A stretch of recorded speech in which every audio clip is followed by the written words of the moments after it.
Okay, Rabbi say, let's learn a little bit. It's Elul.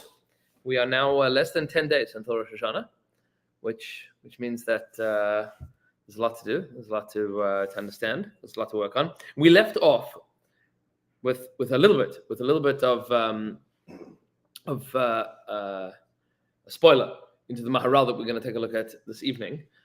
Because as we've discussed, we have noted that HaKadosh Baruch Hu created the world in such a way that everything works from top to bottom, that everything that is above is below, everything that is below is above, and everything operates on different levels in different spheres, including us and our body and soul, and the soul of our soul, and the soul of the soul of the soul, meaning that there are more sublime and abstract parts to everything and anything. We spoke about that with regards to Or and Choshech, and we spoke about it with regards to the individual, and we spoke about it with regards to we mentioned Rav Kook and Rav Hirsch understood that was evolution, meaning that there's a physical, spiritual evolution of Dvar Hashem into the world. There is a physical evolution that HaKadosh Baruch Hu created. For one thing comes something else, and it develops. There's the development of the world in every aspect, physically, spiritually, emotionally, linguistically. All of that is part of the Bria, and of course this is also true about the presence of Hashem in the world. HaKadosh Baruch Hu is a paradox. What I mean by everything about Hashem is a paradox. We spoke about last time that He's both Kadosh and Baruch. He's both immanent and He is transcendent. HaKadosh Baruch Hu the Rambam refers to Hashem as both the knower and the knowledge, meaning HaKadosh Baruch Hu v'chochmasei echad. He is one with His knowledge. It's not something that is external to Him, meaning Torah is not something that Hashem invented. It is Hashem. It is Hashem manifest in the world, as the world of halacha as we know it. And the same is true about all aspects of Torah, is that all aspects of Torah are ultimately a part of Hashem as represented through the wisdom of Hashem. That is Torah, and that is ultimately the way that we live our lives. So we are acting out the wisdom of Hashem in the world that Hashem created as created entities of Hashem, which is a little trippy and beyond us to fully grasp and understand, but this is related to what we discussed last week, which is that in the identity of Hashem of Yud Ke Vav Ke, He is, He was, He will be. He is beyond all space and time. In that space, there's no division. There's no me. There's no him. There's just Rebbeinu Shalom. Everything is Hashem. Which is why, as we pointed out for the Beis Yaakov Ishbitz, you bow while you say Atah, and you stand up when you say Hashem. Because if there's a me and there's a you, then the me bows to the you. But if there's a transcendent understanding of there is a God in the world, so then there's no me to even speak about. Yeah, it's just that's what it is. That's what Hashem is. Ad Kan, just a short summary of some of the themes that we've spoken about so far. There's a piece in the Maharal that talks about the different ways that HaKadosh Baruch Hu interacts with the world. Now, you will be familiar with some of these phrases because the idea of the spheros, of the different attributes of Hashem's engagement with the world and different attributes of our engagement with ourselves and each other and personality traits, all of these things are things that, at least in recent, more contemporary society, these things have become a little bit more well-known. There are 7 spheros that we talk about. Right, there are 10. You're 100% right. There are 7 spheros that we talk about in terms of our emotional reality. That's Chesed, Gvura, Tiferes, Netzach, Hod, Yesod, Malchus. Very brief translation. Now, if you'll help me, Chesed means kindness. Gvura, discipline, restriction. Tiferes, beauty, harmony. Netzach is winning, victory, eternity. Hod, Acceptance, humility. Humility, beauty, the transcendence that comes from defeat to a certain extent. Yesod, foundation, activity.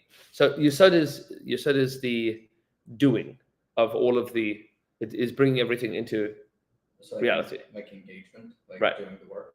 It's the world of action, communication, and relationships. That's the world of Yesod. And then Malchus means royalty. Ultimately, the world of Malchus is leis be migar me klum. That's how the Zohar says. Malchus is by itself is nothing. Meaning, it isn't a midah. It is the result of all of the midos being done appropriately. Meaning, if a person does everything correctly, then it results in Malchus. You can't create Malchus. Malchus is the result of the activities. So when we're referring to royalty, are we saying like a connection to royalty is some external thing like Line of David kind of thing? Like No. You yourself are as if you're royal. Not as if. You are. Meaning, when you create... Meaning, if you are creating... we've given this mashal once or twice before in different venues, that imagine, for example, that you are creating a business. So that you have a thought of it, and you do all the steps that it takes to create the business. Malchus is when you have the business. But at that point, it's not the business, like the thing, right? Now you're generating income from this thing. That is because you've done all the appropriate steps to get to that point. At the point that this now works, it exists. It's something that is there. So that's the result of the work. That's the container, I think, so to speak. My confusion, and I don't want to hold us up, so if this is too much of a tangent, but what I'm a little bit confused by is just when we say royalty, is the term like a distinct term here from the actual royalty of the kingdom of like Israel?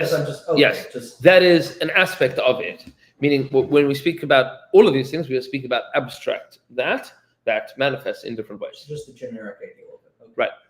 So, the pasuk, of course, that teaches us about these 7 midos is L'cha Hashem ha'gdula v'ha'gvura v'ha'tiferes v'ha'netzach v'ha'hod kichol b'shamayim v'ha'aretz, which is what we sing when we take out the Sefer Torah, right? L'cha Hashem ha'gdula, right? That song, that pasuk, is detailing these different things: gedula, gvura, tiferes, netzach, hod, yesod, and malchus. Meaning kichol is yesod b'shamayim v'ha'aretz. Okay. There's a Gemara at the end, towards the end of Maseches Brachos, that the Maharal is going to work off here. And we're going to read it inside, and we'll explain a little bit. Each of these things is an abstract, right? Gedula, Gvura, Tiferes, Netzach, Yesod, Malchus. All of them are abstract. Says the Gemara. Rabbi Shila Darash Lahai Kra, Rabbi Shila, one of the Amoraim from Eretz Yisrael, had a drasha on this pasuk. He explains as follows: L'cha Hashem gedula. What does gedula mean? What does chesed mean? This thing of Hashem's greatness. Gedula zu ma'aseh bereishis. That is expressed through Hashem's creation of the world. As the pasuk tells you, I said gedolos ad ein cheker. There's a proof to each of these ideas. I said gedolos ad ein cheker. Hashem creates amazing things with no limit. Right, with no limit to his infinity and no ability for us to comprehend it. Vagvura, what's gvura mean? Discipline, restriction. Zu Yetzias Mitzrayim. That is expressed through Yetzias Mitzrayim. Yetzias Mitzrayim is that thing called gvura. As the pasuk says, Vayayishal Sayad Hagdola, which is strange because Gdola means different from gvura. The Maharal is going to be bothered by this, right? Okay. Vatiferes, what does Tiferes mean? Tiferes, harmony. That's the story of when the sun and the moon stopped in the sky in the days of Yeshua. Yeshua is fighting, conquering Eretz Yisrael. There isn't enough time before Shabbos. So he says, Hashem the that the sun should stop where it is and the moon should stop where it is, and we'll keep on fighting. Meaning, he pauses, takes the remote, he goes, click, sun and the moon, pause. Stops the sun and the moon in the tracks. That is called Tiferes. That miracle is called Tiferes. Netzach, what's Netzach? Victory. Hu mafalta shel risha. That is the destruction, the downfall of Chizbal, wickedness. Right? The joke is intentional in the sense that, as you'll see, the Maharal is going to have a question. What does it mean, mafalta shel risha? The fall of wickedness. What does that mean? It says, What Hebrew word did you use? risha, wickedness, right? The fall of wickedness. What does that mean? V'cheinu omer, v'yez nitzcham al begadai, the pasuk in Yeshaya, that Hashem is going to be victorious. Okay, on those that betray Him. Hod, this thing called Hod of acquiescing, of humility, of beauty. Zu milchamas nachale arnon. Those are the mysterious battles that the Jewish people reference to having fought and won. The hidden battles that are spoken about in the Shir of the Be'er of Miriam. The milchamas nachale arnon, which we'll talk about a little bit later. The pasuk says, "Al kain yamer b'sefer milchamas Hashem." They will say in the books of the wars of Hashem about these milchamos, the wars of Nachale Arnon, the valleys of Arnon, the rivers of Arnon. Didn't they call it Operation Arnon also in this current thing? Yeah, one of them. And that was the soldier who Yes. fell when he. Yes. That's wild. So, but what's going on here, right? So, what's Kichol b'Shamayim Ba'aretz? Kichol b'Shamayim Ba'aretz means everything in heaven and earth. Zu milchamas Sisra. That's the war against Sisra. Sisra was the king during the time Yael and Sisra, where Yael goes and shoves a tent peg in his head, right? Shenemar min shamayim nilchamu kochavim. From the heavens, the stars went to war. That was in the Shira, in the song of Devorah.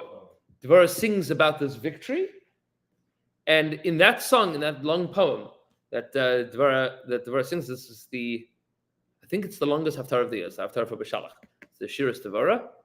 So the pasuk there says, "Min shamayim nilchamu hakochavim," that heavens, from the heavens, the stars fought. It happens to be a fascinating Rashi there about extraterrestrial life, because Devorah there says, except for the residents of one particular star that didn't come to fight, Rashi there says, the residents of that particular star. What does that mean? Right? Meaning she refers to a place, Murad, that Rashi says that's one of the stars, and the residents of that star didn't come to fight. What does that mean? That Rashi is referencing extraterrestrial life. That's maybe we'll get there another day. Say what? Say what? Let's go on a big tangent. Not right now, because I want you to see this. Hashem, for you is the kingdom. Zu milchamas Amalek. That's the war against Amalek. There's a hand on the throne of Hashem for all generations. That's mamlacha, royalty, kingship. That is experienced in the wars against Amalek. Va'misna say the end of the pasuk. What's the Mishnah say? Zu milchamas Gog and Magog. Those are the wars against Gog and Magog. Shenemar hinni alecha nesi rosh meshach v'tuval. The pasuk in Yechezkel. Hashem is promising that he's coming for Gog and Magog. He's coming for Gog from the place called Magog. That's what Gog and Magog means. The translation of calling that Armageddon is an inappropriate translation. Gog is a king from the land of Magog. Where is Magog? Russia. We don't know. The answer is we don't know. How does that jump to Armageddon? Gog Umagog, they translated it as Armageddon. Megiddo Yeah. Wasn't there Maybe. a place in Israel like it's in Har Megiddo or something? Right. Yeah. That might be related to this idea of Gog. Yeah. Are these all examples of these different things, or are they the sources? Because Good. they all came after. Correct. Meaning the pasuk is describing something in Divrei Yomim about events that occurs in the past. Meaning all of these things, Divrei Yomim. This is where that's where the pasuk is. And Rav Shila is saying each part is referencing something else that's happened in Tanakh, which is what's going on here. You'll see that Rabbi Akiva has a slightly different take. Rav Chanan has a different take, but So I have a Yeah. question and a difficulty here. Like these seem very arbitrary. yes, For how they're picking them, and also there are more obvious ones that you could pick. Yes. Because each one of these spherot have a corresponding figure. yes, And none of these have anything to do with it. with those You could- figures. When you could just like take Chesed and you'd be like, this is when Abraham did Chesed. This Yes. is when Chesed happened. And Gvura, this is when Yitzchak did Gvura. Like, and like even Tiferet, like Torah is Tiferet. Like the giving of the Torah would Yes. be a better example. All of these things. So these So are like terrible examples. correct. And the Maharal is These are like the Haftorahs of examples. right. There you go. So this is so you have to go out and have l'chaim during each of these examples, right? So there we go. But so what's going on here? The Maharal asked the question. He says, "V'ro litmaya." He says you need to be astounded by this whole thing. Lefia medrash hazeh. This medrash is strange, right? None of this doesn't add up. Like this is the characterization of Chesed and Gvura and Tiferet. It's like what? So he says that the pasuk is talking about these things. Like the pasuk is talking about these things specifically. Why? Why are these the things? And all of the questions implied in that, right? Like why these things and why only these things and why? So he explains as follows. Ubeir inyan zeh, the explanation of this. Mashi hiskir dvarim elu, the explanation of each of these things. Lefi sheba loymar ki Hashem yisbarach elav hakol, that Hashem is everything. Hashem is everything, is everywhere. V'chol chilufei hametzios v'chilufei hakochas hakol shelo. And all of the various powers and strengths that exist in the world, all of the different displays of wonder and power and strength, all of them belong to Hashem. Because the beginning of the pasuk that we don't usually think about is Lecha Hashem. To you, Hashem, belongs these things. They all belong to you. All of these various attributes, all of these various aspects belong to Hashem. He says,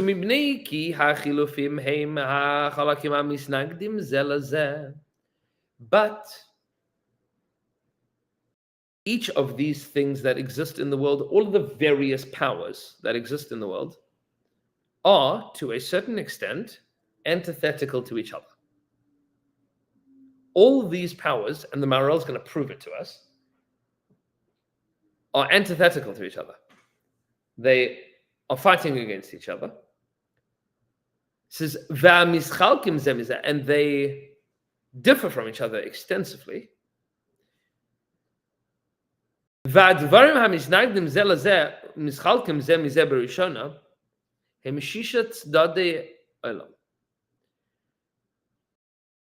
And when you take a look at reality, and this is our launching point, when you take a look at reality, you realize that there are 6 sides to the world.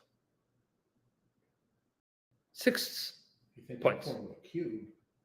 So Shem Arba Ruchos Malo Mata. The 4 directions of the compass, up and down. Right. Meaning you have in front of you, behind you, right, left, up, down. Right. And we'll talk about this a lot more in Sukkot, but this will give you a little bit of an indication to what are we doing with the Nuim. So what do you do with the 7th one? Where's that HaKadosh Baruch Hu represents? We'll get there, don't worry. We're on our way. So he says, all of these things, they are changed, they are different, and they are distinguished from each other. Because they are in opposition to each other. If you are going forwards, you are not going backwards. If you're going right, you are not going left. Meaning the opposite of right is left. The opposite of up is down. By definition, they are antithetical to each other. And the Shorosh of Avodah Zarah, the source of all idol worship in the world, is that inability to unify opposing forces in the world. So ancient idolatry saw the world with its multiplicity of powers and said, whenever the sun is out, the moon is not, more or less. Therefore, there is a sun god and there is a moon god, and they fight with each other, right? And there is a wind god and a rain god, and a water god and a fire god. Meaning, God means power.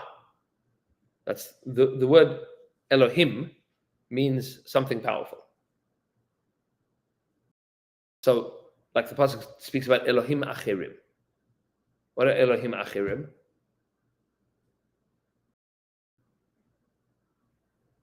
No? Strange gods or Other gods. foreign, other. Do they exist? No, Absolutely, they do. they do. Absolutely. Yeah, as ideas. Well, exist in what sense? So the Ramban points out in They're that not set of libros, monoteists, No. so- meaning there are many, many, many different sources of power in the world. But all of those sources of power are all ultimately derived from Hashem, and none of them are independent of Hashem. None of them were foreign to him. Correct. No, it's just foreign. None of them are independent. None of them act outside of his Alienated jurisdiction. from him, yeah. And that chiluk, that differentiation, is the difference between understanding the powers in the universe that exist, and they're very strong powers. They are cultural forces and economic forces and physical forces. I mean, all of these things are very powerful things. In the ancient world, they worshipped these things. These things were not just things to recognize and see as powerful, but they worshipped those things. And that was the Avodah Zarah, meaning each nation had their god, their source of power. Yeah, there's always a sun god. Right. But that was also a form of not being able to reach what they couldn't see, so they picked something to symbolize what they felt was God, and then later that itself became their God. They forgot. what So- the original. So the Rambam describes how at the beginning of the story, the Rambam at the beginning of Hills of Avodah Zarah, that people started worshiping the powers that God put in place. The Beis Yaakov explains that the reason that people did that was because there's a part of a person that wants to be able to rein in and contain their religious perspective. Meaning, Hashem exists in shul, but not in the boardroom. So there's the God of shul, but not the God of business. Different. Meaning, if you worship a sun god, so nighttime is a lot easier. You don't have to worry about that, Background, yeah. right? Meaning, there's a deep Yetzer Hara within humanity to la la la la, Hashem can't see me. Is that still true, or is For that, sure, true. but not to the degree that it may have been? Meaning, it doesn't manifest in the worship of some alternative other than Hashem. Our alternative is we just ignore him. Right? That's the alternative. It used to be that you needed to have to contain it within a particular Avodah Zarah, with practices and all the rest of it. You worship what you sacrifice for. Yeah. So if you are willing to sacrifice religious practice or your supposed ethics that you claim that you hold Right. for the sake of material advantage or prestige or fitting in or even, in my case, hangout time and being a lazy turd at times, that's more of what you worship than what you claim to Right. worship. And that's the point. I mean, we do this. We do this in general, right? But way back when, people saw these contradictions as a matter. That was so the contradictory nature of the world. And so, well, these things are fighting with each other. So I'll back the strong one, right? Wherever you were, wherever. And in the view of the ancient world, when two nations went to war against each other, it was which God is more powerful, right? Carry out the statutes. And that's it, right? That's which God is more powerful, and which is ultimately how the Ramchal describes the end of the nations of the world, meaning the ultimate battle that goes on is after the coalescence of all forces antithetical to Hashem into one amalgamation of something that is the alternative to Hashem. Meaning all the nations of the world with all of their gods kind of coalesce into one thing, whatever that thing is. Because when two nations went to war, so the winning god defeats the losing god. But overwhelmingly, what ends up happening is that those two gods kind of assimilate into each other, which is, fun fact, why Santa Claus is also called Father Christmas, is also called St. Nicholas. Because there were different traditions about some kind of winter fellow that came to bring gifts, sponsored by Coca-Cola. And polar bears. Right? Meaning Santa Claus is the Norse version of Sinterklaas, and Father Christmas was the British version from some like pre-Anglican something like. One of them is Finnish. Yeah, Yeah. that's might be Father Chris, but one of them right. is distinctly Finnish. Right. Of all things. And there's like elves that are involved in this whole thing. But I mean, how do you have elves, wrong elves, like keyboard elves, like off? Yeah. Off elves. Yeah. Right, not the friendly Harry Potter ones. No. That's the other. On this topic, are there any svarim or Machshava on cultural traditions that Jews may have done from other nations? I'm not even talking about Greeks and Romans. I'm talking So- nations that were around that we don't even really know about anymore. So- is there any? So, Does anyone speci- talk about? so specifically, we have the opposite. Okay. One of the din midaraisa, din in the Torah, Parshas Achamas and Kedoshim, is v'chukosem lo yiselechu, not to follow the practices of other nations, specifically the cultural traditions of other nations, because the cultural traditions of every nation have at their core, the Ramah writes in Shulchan Aruch, have at their core a sentiment of avodah zarah. Right, but what I guess what I'm posing is, it's impossible that we didn't absorb anything from So- anybody. That's impossible. Like that, I guess, yeah, that's a good example. Of what I'm saying, meaning, Fear of persecution. meaning, well, I agree with you. Ideally, it doesn't happen. But given our history, our yeah. tradition, The solar calendar is kind of There an has to be example, right? Strong in our religion. There has to be Beliefs, stuff. and of course, So- you adopted certain things that were wrong. So the solar calendar is Jewish. 100% is Jewish. What do you mean? Because we've always worked with both the solar and the lunar calendar. Like the months being the way that they are. Correct. We have months and years, and there's January through December. the names of the months are not Jewish, obviously. What are those months then? What the months of the Yeah. like January, February, March? Yeah. Are those made up later? We always just kept the 365-day calendar. Yes, the solar calendar we have always worked with because we need to, meaning because the seasons are determined by the sun, and Pesach always has to be in the spring, which means that every few years you have to add an extra month of Adar in order to realign the solar and lunar calendars. There are 365 and just under a quarter days, right? It's a quarter minus like a small percentage, which is why every century you don't add the leap year, but every millennium you do, right? That's in the Gregorian calendar. But the what we call today the Gregorian calendar is mamish nonsense. It's mamish nonsense, and you know that from the names of the months. January through December. Well, January is Janus. Hold on, before we even get there, whoa. The month of December, that's the 12th month of the year, right? That means 10. But it means 10, right? Yeah. And November means 9, and October means 8, and September means 7. So why is this the 12th, 11th, 10th, 9th month of the year? What were the first two? Mars was the first, Right. right? March. Yeah, I remember reading this. Right? Yeah. And they added January, February. They added January and February Yeah. because they realized that was dumb. There was just like unnamed days of winter from like Christmas until Yeah. springtime. They didn't have it. They didn't have It it. was all the same. They don't have a calendar, right? I mean, the history of the calendar is a disaster. But our adopting of the solar calendar, we always did. We always worked with both solar and lunar calendar. I'll share with you just because we're on our way to Rosh Hashanah Yom Kippur. There are 10 days between the solar calendar and the lunar calendar. Meaning the solar calendar is 365 days. The lunar calendar is, meaning it's a little 365 and a quarter-ish days.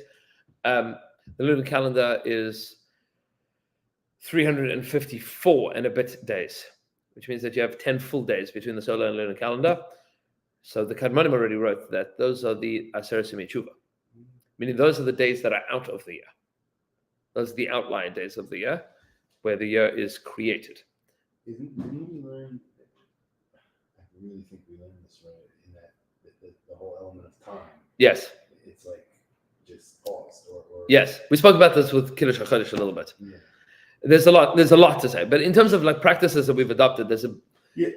So like dress. The styles of dress very much were affected. Okay. Styles of music were I'm affected. talking about like Yeah. straight up like the Tilisi diet. No. Any other culture before us did that. To the best of my understanding, So things Nothing. like that. Like I'm curious if there's any Sfarim or if anyone talks about not in a blasphemous no, way, like, there are minhagim that we adopted as responses to things that were going on culturally, but not that we appropriated from other nations or people. What's the new cloud we adopted this response? So we talked about a little while back that the halacha is that when you sit shiva, somebody sits shiva, so they're supposed to cover their head with the talis. We don't do that anymore because during the Middle Ages we were accused of witchcraft, and a Jew sitting with something on top of his head would be accused of being engaged in witchcraft. So we stopped doing that. So it was a min cloud to cover your head, or that was halacha? Meaning the Initial one. initially it was a practice that the Jewish people took on as a minhag that was included in the world of halach, meaning once the Jewish people adopted this as a practice, it became normative. And then, or for example, it used to be once upon a time that Jews always used to light Hanukkah candles outside. During the Zoroastrian takeover of Persia in the 4th century, Zoroastrians were fire worshippers, and they prohibited people from lighting fires on particular days of the week. There's only 7 days of the week that you were allowed to light a fire, which makes it difficult because Hanukkah is 8 days.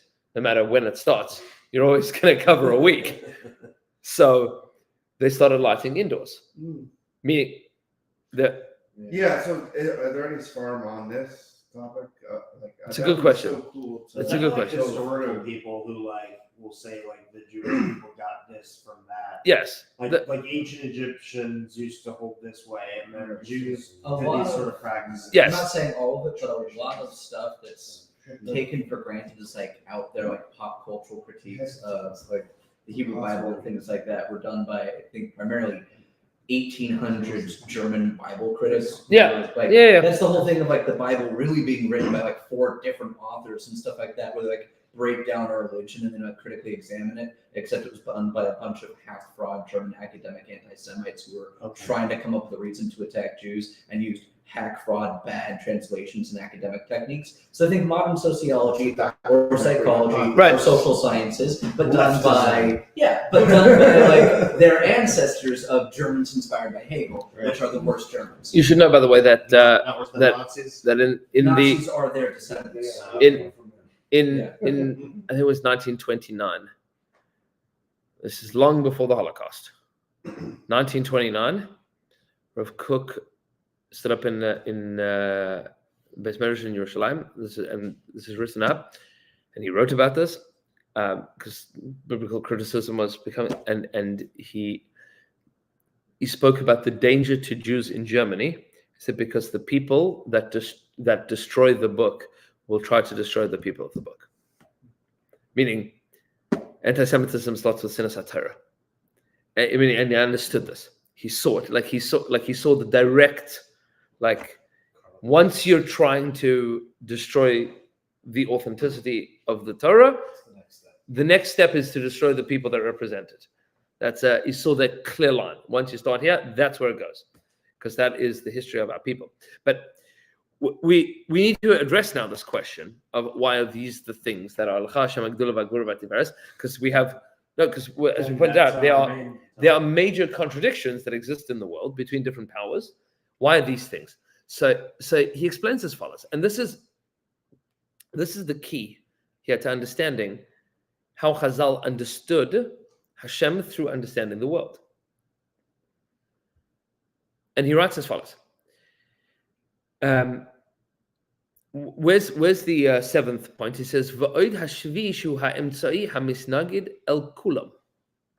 The seventh point is that which stands in opposition to all six. Because if you're here, you're not there, and you're not there, and you're not there, and you're not there, and you're not there, and you're not there. Right? The center point is the point that is both in balance and in contradistinction to everything.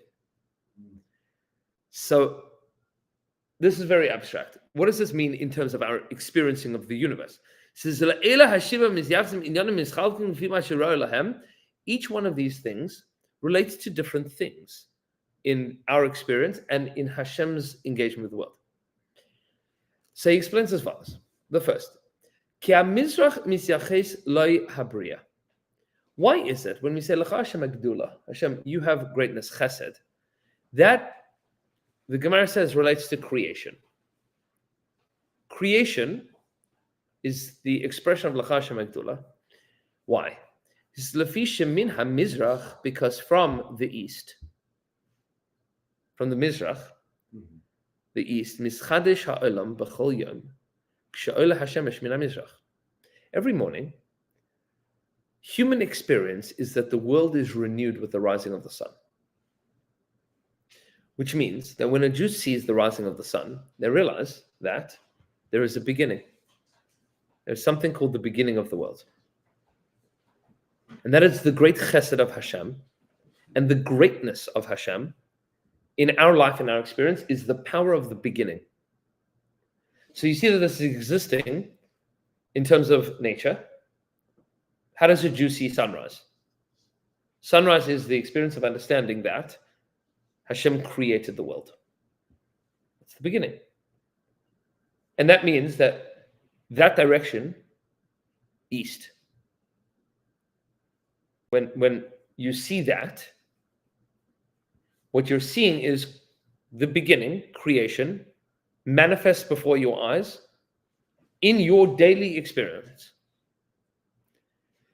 He says, and you see that this is reflected in our davening.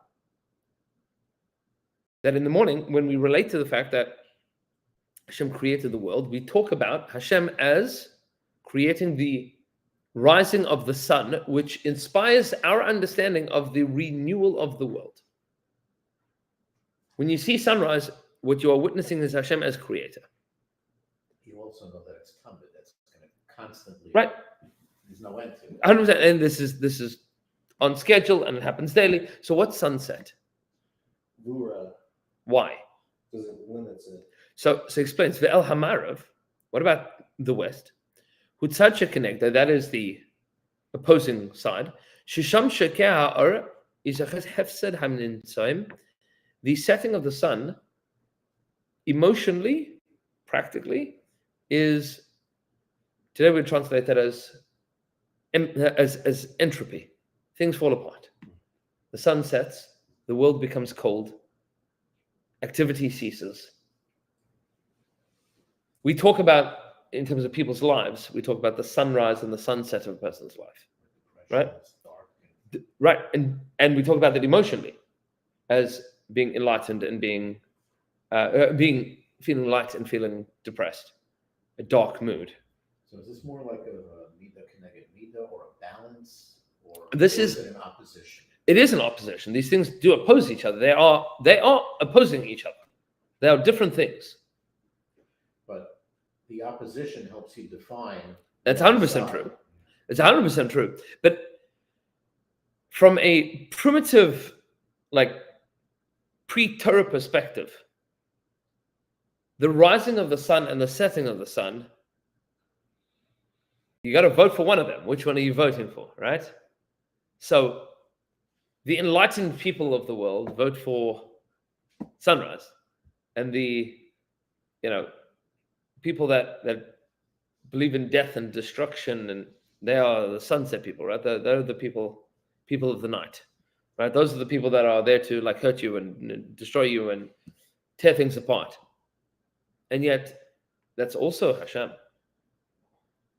L'cha Hashem hagdula v'hagvura, and he says, so okay, so that's the end of the day.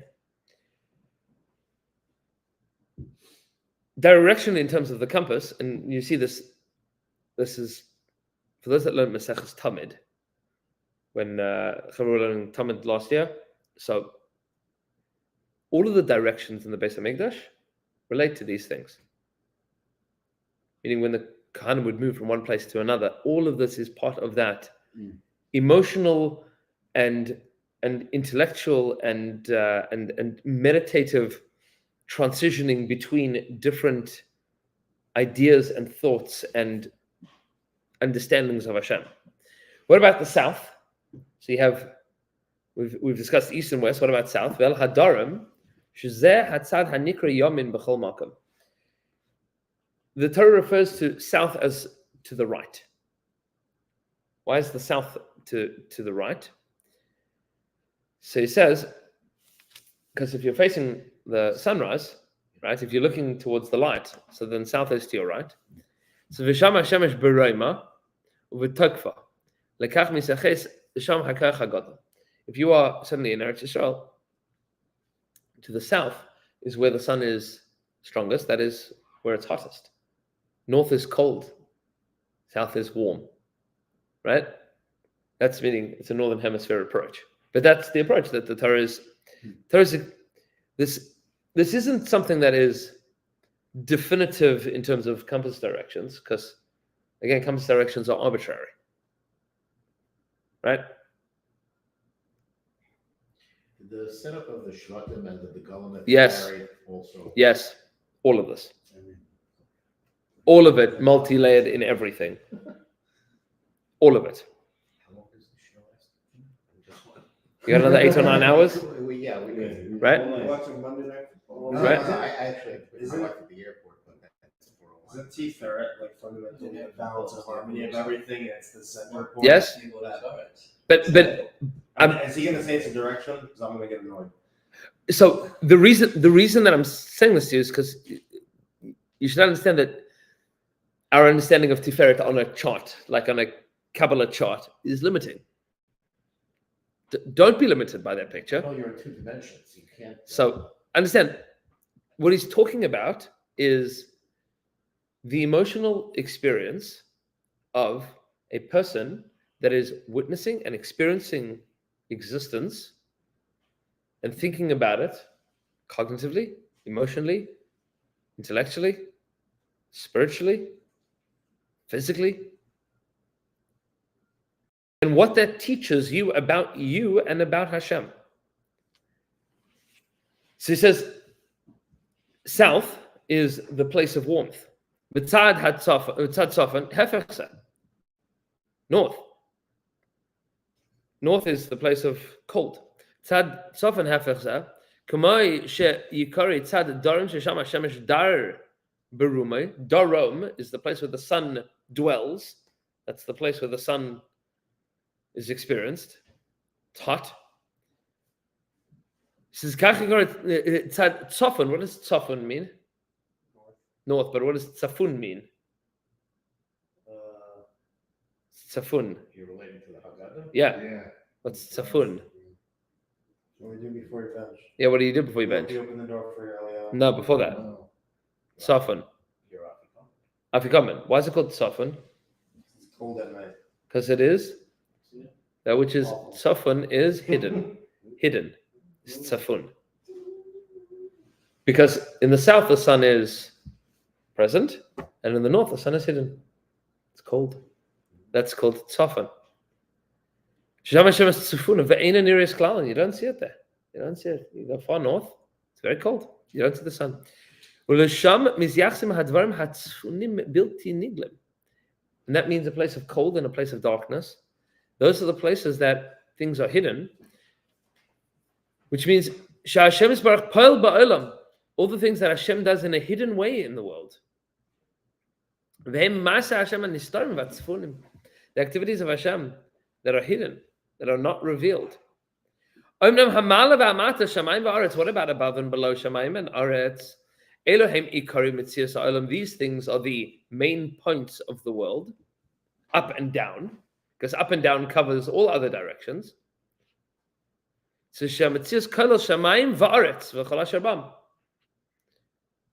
that the world contains heaven and earth and everything in it that's above and below, meaning the containers of all directions is above and below, is heaven and earth. That which is accessible, that which is inaccessible. So, forgetting the pasuk and forgetting Kabbalah and forgetting Sfiros, a human being in the world that is existing on planet Earth sees light and dark and warmth and cold and accessibility and inaccessibility as part of their day. It's part of your life. You experience all of these things every day and seasonally with major swings. And you witness all of this. So, where's Hashem in this? Where's God in all of these things? So, says the Maharal, all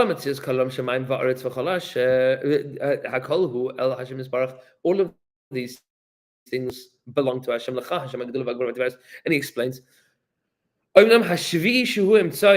the seventh point, the point that we haven't discussed, that is the Heichal HaKodesh, that is the point of transcendence, which is within and transcending all of these things. The middle point is separate from all things. It does not move directionally. The middle of everything is the point that is not north, south, east, west, up or down. It's none of them, and it's all of them. Which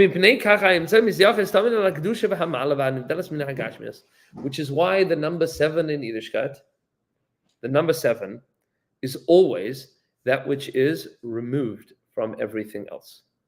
That's why the Gemara says that all the Shvi'in, every 7th, is always Chaviv, is always something that is beloved and transcendent.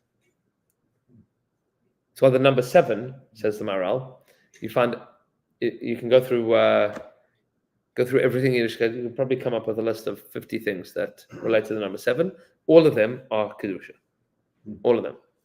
Shabbos, of course, being paradigmatic, but also Shemitah and Yovel, 7 times 7, and the Sfiras HaOmer is 7 weeks, right?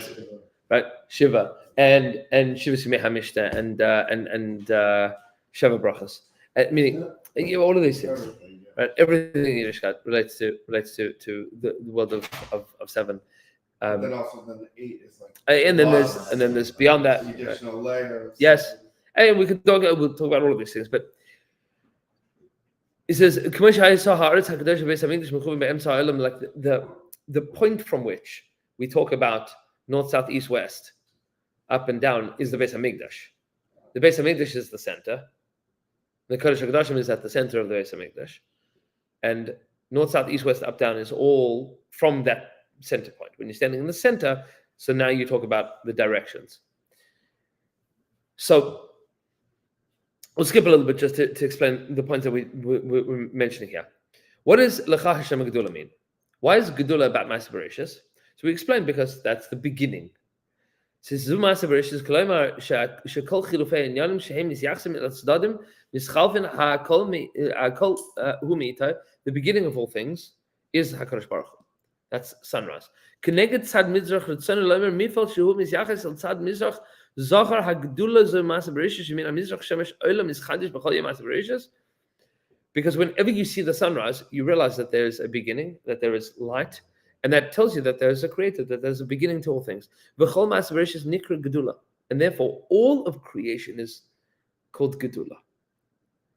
is called chesed and greatness. Shekol hanivraim heim gedula soy shel HaKadosh Baruch Hu shebar'am. Because all things in existence are a manifestation of the Creator. Hashem wanted it to be, and therefore it is. He's an Omer v'Oisa. He says it, and it comes into being.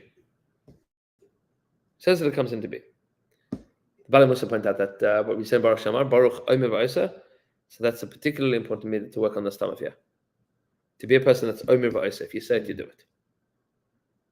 That's HaKadosh Baruch Hu creating the world. Baruch Omer v'Oisa.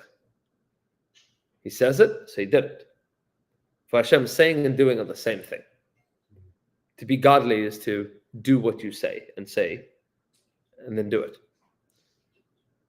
Which is a strong piece of why we have Hataras Nadarim before Rosh Hashanah. We begin Kol Nidre, beginning of Yom Kippur, because the antithesis of being godly is somebody that says and doesn't do. When our words are frivolous. That's remind me, not for tonight, but there's a famous and very frightening letter that was written by Reb Chaim Berlin about it's Lepanovich. Remind me another day. We'll talk about it. It says, "K'may lases gedula liyetz bereshis." Alenu shavach ladon hakol lases gedula liyetz bereshis. Gedula belongs to he who creates bereshis. Meaning, when you experience sunrise, you experience creation. This is in a lot of different places. And we'll skip just a little bit. Gevura is sunset, restriction. So in the Gemara that we read at the beginning, where do you see Gevura? What was the definitive act of Gevura? Yetzias Mitzrayim. So why is that Gevura? Doesn't make any sense. Right. Sounds like more chesed. So he says, just like creation is sunrise. He says, destruction of the world is sunset. That is Yetzias Mitzrayim, because Hashem destroyed the world. It was created Klal Yisrael. It comes afterwards.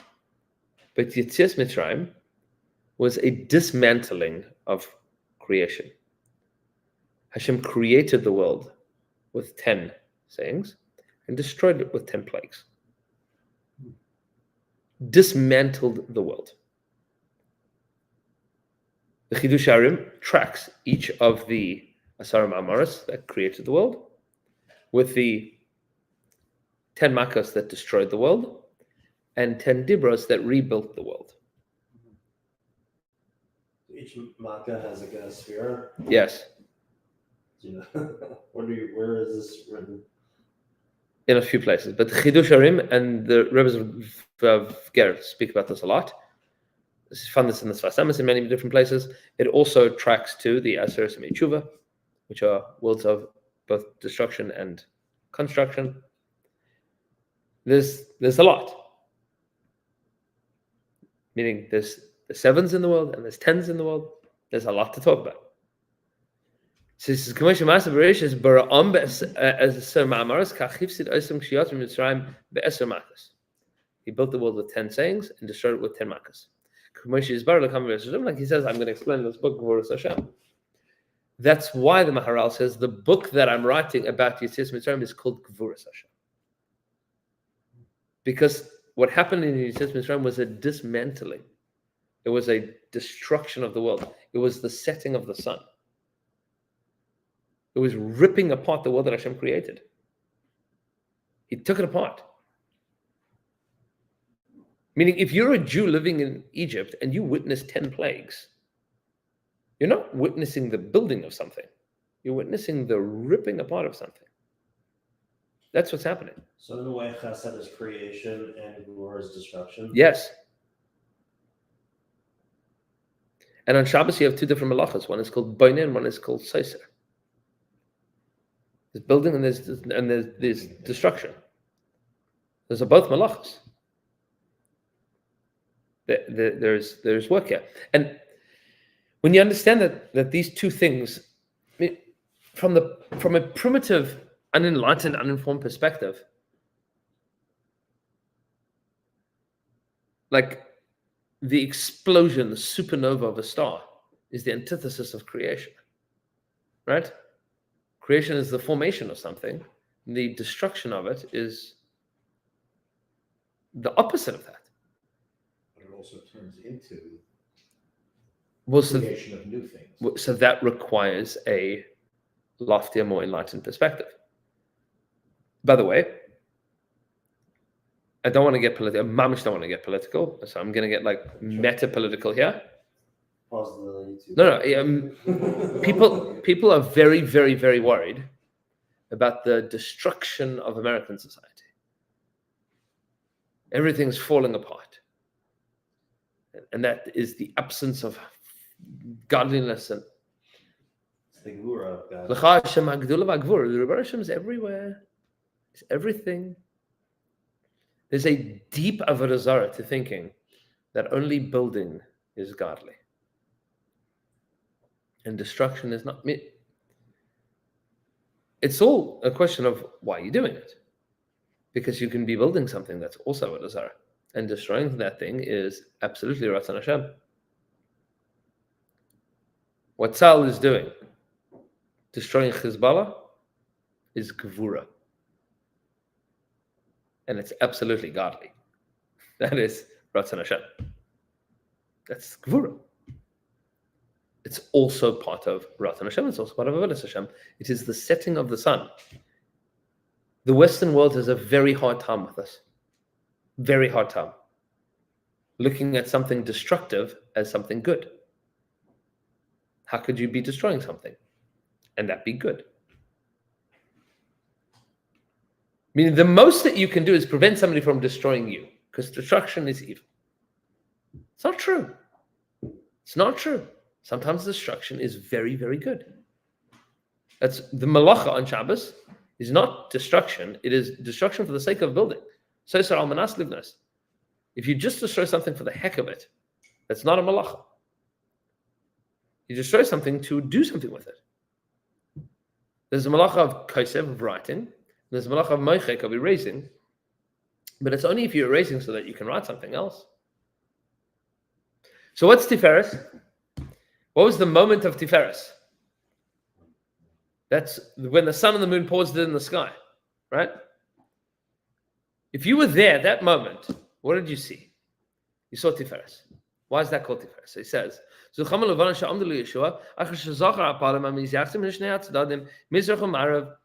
we have described the fact that there is a setting of the sun and a rising of the sun and a setting of the sun.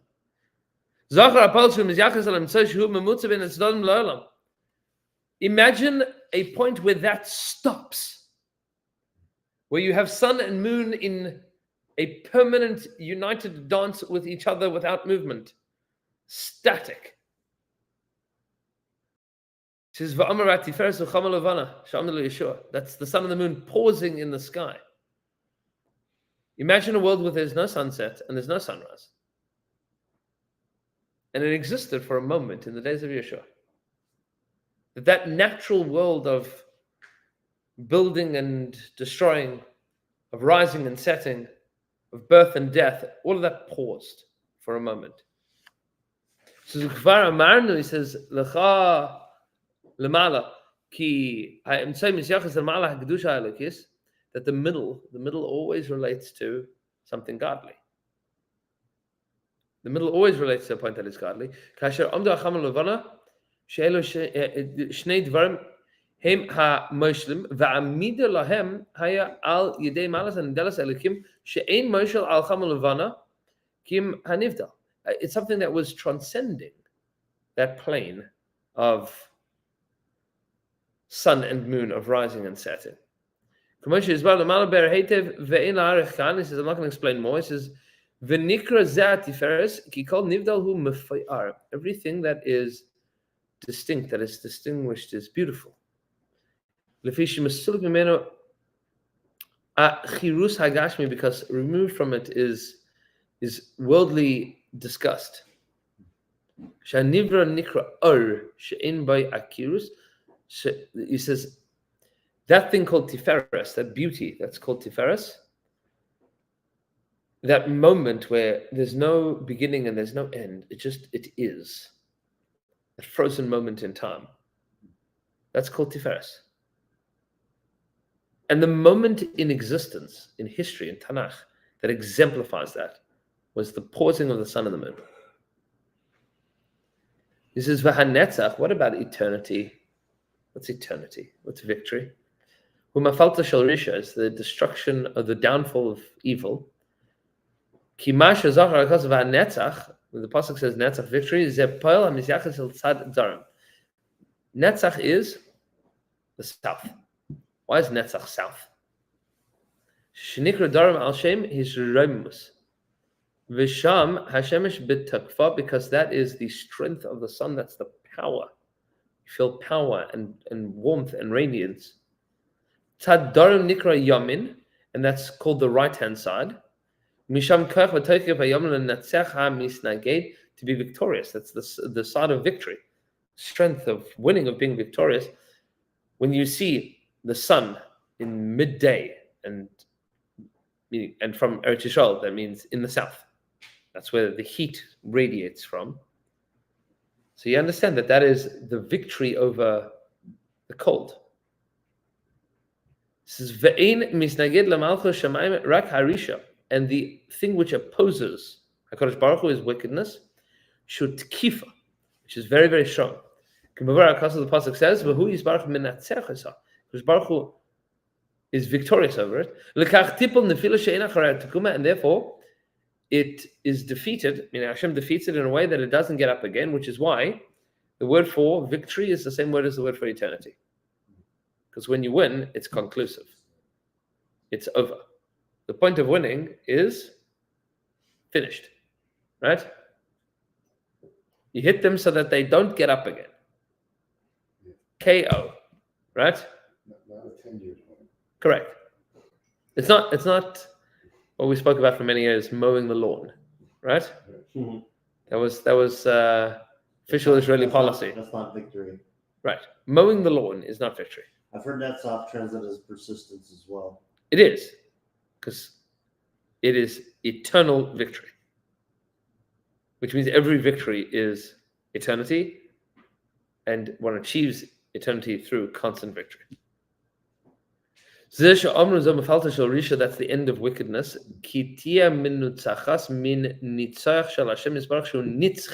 Comes from the victory of Hashem, who is eternal. And therefore, its downfall is eternal. It doesn't get up again.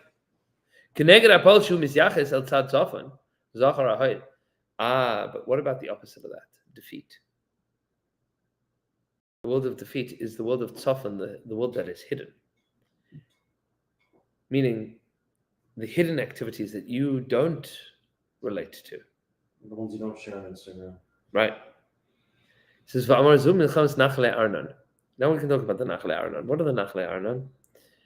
So Chazal tell us that while Klal Yisrael was traveling through Moab, Midian, and all those lands of Sichon and Og, there was an ambush waiting to attack them. And HaKadosh Baruch Hu made a miracle, and all of the soldiers that were waiting there, all attacked by all sorts of different snakes and scorpions and animals, they all died. The Jewish people never even knew that they were there. Didn't know. They walked through like nothing happened. Hidden. This is what you say in davening in Moedim, Hashem, your miracles that you do for us all the time. I mean, we only Khalila know about the terrorists that Khalila tried to do something. But we have no idea all the terrorists that HaKadosh Baruch Hu takes care of without us knowing about. Rabbi Goldberg spoke about this. Is how many guns jammed when they're aimed at Correct. civilians? Because there was one story. How many times has that happened? Right. That you don't know about. When you understand for a moment that it's a funny thing. Hezbollah is trying to kill Israeli civilians. Like, they are trying to. And they have very powerful rockets that they are shooting at close range into a state that is smaller than New Jersey. For anybody that has been to Israel in the last 40 years, Israel is not a place with a lot of empty space. And somehow or another, every rocket lands in empty space. This is they're The trying. trying. ones that do that. Correct. So, like, Baruch Hashem, there's an Iron Dome and it shoots out. So it's not like they're not trying. They're trying. They're trying. It's awful. How many things are happening hidden? That's Midas HaHaid. You realize that there's Netzach, there's victory, then there's Haid, which is, thank you, Hashem. You acknowledge your acquiescence to the defeat. Where do you experience that? North. That's the hidden place. The place which you don't see, where the sun is not shining, where you don't feel radiance and power and heat. The world, the further north you travel, comes like the world cowers, takes cover. So the pasuk says, "Mitzafin bahara." Evil comes from the north, which has always been true in Jewish history. All the armies that came to invade Eretz Yisrael came from the north. Gog was supposed to happen in the north. Correct. Mitzafin bahara. But the Maharal is telling us it's not just north as a direction. It's the experience of moving northwards is understanding limitations within yourself, your inability to contend with hidden things, and that Hashem acts there as well. You understand that this is it? That which we look at as a compass direction has an emotional component to it, and the Maharal is saying that Hashem is found in that emotional component. That's Lecha Hashem Agdula V'Gvura V'Tiferes V'Hanetzach V'Ha'od.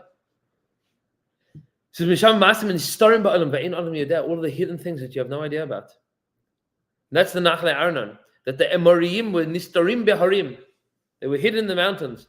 V'amruk Sheyavru Yisrael Ben Harim Nimsa Netzim Min Amaris V'Naragim. When they pass through these treacherous mountains, will pop out of the caves, will kill them. Hashem Yisbarach Haya Oisel Lahem Kamoishim Avar B'Divrei Chachamim, like the Medrash Chumash says in Parashat Chukas, He did miracles for us. B'chol Zei Pal Hashem Yisbarach Yisrael V'Lo Yodu. The Jewish people had no idea about any of it. Ad She'omer Hashem Yisbarach Mi Modeh Lebanai Ma'aseh Asisi Lahem. Who's going to tell my children all the amazing things that I do for them? It says Ad Shehela Hanachal Dam Harugim V'Zarasem Svirus Machane Yisrael, and then the rivers, the Nachalei are known. The rivers washed up all of the blood and the destruction of all of the enemies of the Jewish people. They washed them up, and the Jewish people were like, whoa, holy shnikes, the Rebbeinu Shalom did amazing stuff for us here. That's the miracle of Nachalei Arnon. V'emro v'amru shira, they sang about this. V'davar zeh she'oseh Hashem bli asher yedeh ha'adam, people have no idea what Hashem is doing for us all day. Al zeh El Hashem Yisbarach Rav Hoidah V'Shavach, and that's why Hoid, the hidden miracles, the place of gratitude and acquiescence and humility and defeat, that's the emotional experience of north. Misha somebody did amazing things for you have no idea about. It says, and after we've discussed the sides, north, south, east, and west, which is Gedula Gevura, and then we said we have Gedula and we have Gevura, that's east and west. Netzach and Hod, north and south. Tiferes, we said, is somewhere in the middle. And now we talk about above and below, which is all of the things themselves.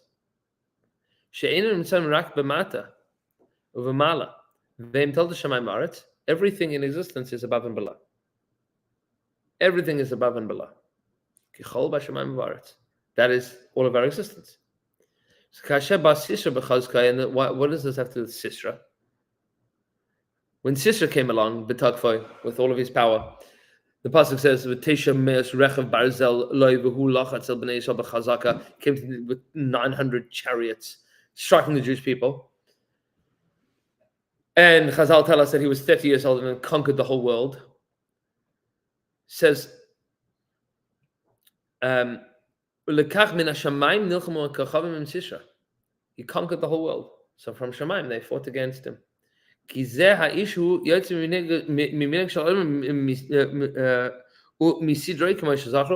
somebody that went against all of humanity, was conquering the entirety of the world. He conquered that which was below.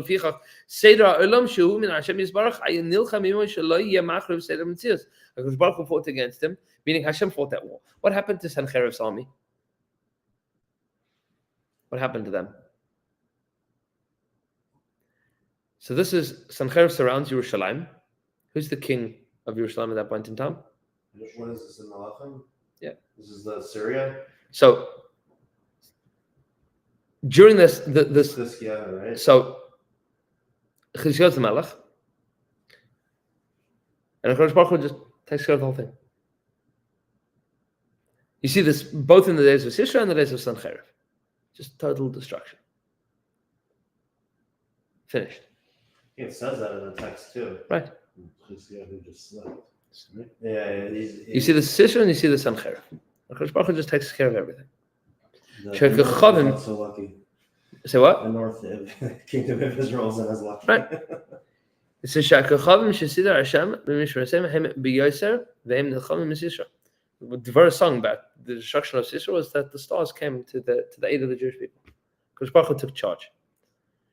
That's Shamayim Avaretz. V'achas Yisiyim Kol Tzdadim Amar Od Pam Sheni Lacha Hashem HaMamlacha, and then it means what is Hashem's kingship? HaKadosh Baruch Hu is the Melech HaOlam on all of these things. Now, there's a lot more to explain, but we'll pause for a moment because the next piece, maybe next week we'll talk about the Gog and Magog piece of it. But what the Maharal is sharing with us here is that the opposite of how we normatively interpret it. The ancient Avodah in the world saw north, south, east, and west and said, what is the power of that place? I will worship that. What the Maharal is saying is that HaKadosh Baruch Hu creates the world with Gedula and Gevura and Tiferet and Netzach and Hod and Yesod and Malchus. And therefore there's a sun that rises and sets. And therefore there is a north and a south and an east and a west. Because all of these midos that Hashem has are represented everywhere. They're everywhere. It's the DNA of everything. Because since HaKadosh Baruch Hu created it, everything has this footprint. Because HaKadosh Baruch Hu made all of these things happen. So when we deconstruct our understanding of the world, it goes mimata lamala. You see how when you peel apart the layers of existence, you realize that there's one thing unifying everything. So then everything connects to it. In biology, they refer to this as homologous structures. This is one of the parts of like the proof to the theory of evolution. Because if you look at a dolphin's flapper thing, if you look at that under an X-ray and you see a human hand and a bird's wing, they all look the same. Different sizes of bones, but the structures are the same. Means that there's common ancestry. Maharal is saying that the world has common ancestry to HaKadosh Baruch Hu. You see that everything has Gevura, Gedul, Gevura, Tiferes, Netzach, Hod, Yesod, Malchus. The world has this. Everything has it. So when you look to the north and you see it's cold and things are hidden and I'm emotionally confused and Hashem is doing miracles for me, it's all the same. It's just depending on which place you're experiencing it. There are some people that will see sunrise exclusively as a large ball of gas rising above a line of sight. And they might feel a sense of renewal at that point in time. And if you see that with the eyes of understanding that there's a God in the world, then He created everything, you'll see that that is a daily experience of Yotzei Ma'aris, and that's what you say in davening. Hashem creates the world. And when the sun sets, it's Zeichel Yetzias Mitzrayim every night. Isn't there a danger of going too far with this concept? Because if you look at human history, it's all like wars and destruction. So then we're essentially saying that this is a reflection of God who enjoys wars and destruction. No, If we go too far with this concept. but it does mean that all of it is part of Ratzon Hashem. Somehow. It's all part of it. Everything. Ki chol b'shamayim v'aretz. Everything. But the span of human history is not good. Oh, it's amazing. Meaning, Yeah. both. Yeah. Is the world better now than it was 100 years ago, or worse? Better. But then we also And had two worse. nuclear bombs and world wars. Yeah, And sex trafficking is Correct. far worse than it used to be, right? Yeah. It's the worst it's ever been. Only because you know about it, maybe. Say, the Maisa, No. all of it, right? Saying Right. all of it. Is the world better or worse? It's both. That's the point. Is that it's all L'cha Hashem Hagdul V'Gvur. Meaning, because Baruch Hu's midah is in everything, and you can deconstruct everything to see the DNA of it. It's all there. So is your soda up and down at the same time? Sometimes. But we'll explain that next time when we speak Chol B'Shamayim V'Aretz. What did I say?